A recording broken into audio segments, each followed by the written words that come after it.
A question we often get asked is, how do I know if I have the Copilot license or not? I'm Kelly from the 365 Training Hub. Let's take a look. I have the Copilot app open, and down the bottom here you can see I'm signed in as Tom. Tom has the M365 Copilot Basic account.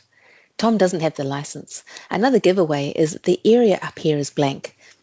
There's no work or web toggle. Let's change accounts and see the difference.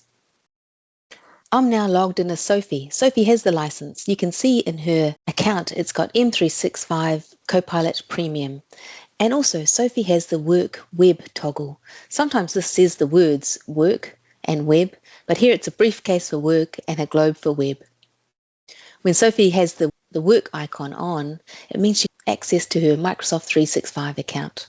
Both are secure. You can see there's the green enterprise data protection here inside Sophie's account.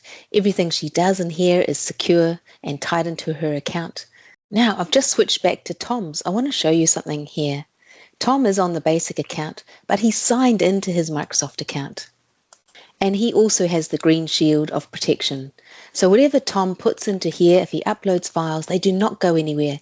They stay within the security of his Microsoft 365 account. So although Tom doesn't have the license, he's still secure and can work safely with AI. If you've got more questions or want to know more about Copilot and what the license unlocks, get in touch today.